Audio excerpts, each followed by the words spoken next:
এবারে নজর রাখবো ঝাড়খণ্ডের দিকে। ঝাড়খণ্ডের পলামিতে মাওবাদী এবং পুলিশের গুলির লড়াই, নিহত পুলিশের 2 কর্মী, জখম 1। বৃহস্পতিবার সকাল থেকেই এলাকায় চিরুনি তল্লাশি চলছে।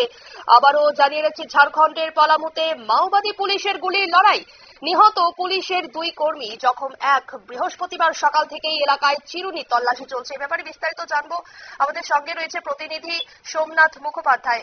সোমনাথ, কি খবর আছে? দেখো, যতদূর জানা যাচ্ছে যে পালামুতে গতকাল রাত্রি থেকে কিন্তু যখন পুলিশ কর্মীরা এলাকায় টহল দিচ্ছিল তখন কিন্তু পুলিশের উপর আক্রমণ করে মাওবাদীরা এবং ঘটনায় 3 জন পুলিশ কর্মী আহত হয়। তাদের মধ্যে 2 জনের কিন্তু মৃত্যু হয়েছে। একজন পুলিশ কর্মীকে মারাত্মক জখম অবস্থায় হসপিটালে নিয়ে গেছে। তারপরে থেকে কিন্তু সকাল থেকে গোটা এলাকায় চলছে চিরুনি তল্লাশি।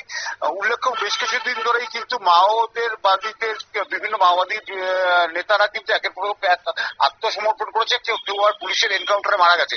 এই অবস্থায় দাঁড়িয়ে কিন্তু অবস্থা যে নতুন করে যে ঝাড়খণ্ডে নতুন করে মাওবাদীরা প্রতিরোধ গড়ে তুলছে সেটা কিন্তু একটা উল্লেখ্য বিষয়। কারণ আমরা দেখতে পাচ্ছি গত 1 বছরে যে প্রচুর মাওবাদী নেতা এবং মাওবাদী কর্মী, সক্রিয় কর্মী মাওবাদী মারা গেছেন, তারা পুলিশের সাথে লড়াই, কেউ এনকাউন্টারে, অনেকে আত্মসমর্পণ করেছে। এই অবস্থায় যে নতুন করে প্রতিরোধ গড়ে তুলছে এটা কিন্তু সত্যি করে দেখার, কারণ কেন্দ্রীয় সরকার ঘোষণা করেছে 2026-এর মধ্যে ভারতবর্ষ থেকে মাওবাদ খতম করবে। রিয়া, ধন্যবাদ সোমনাথ।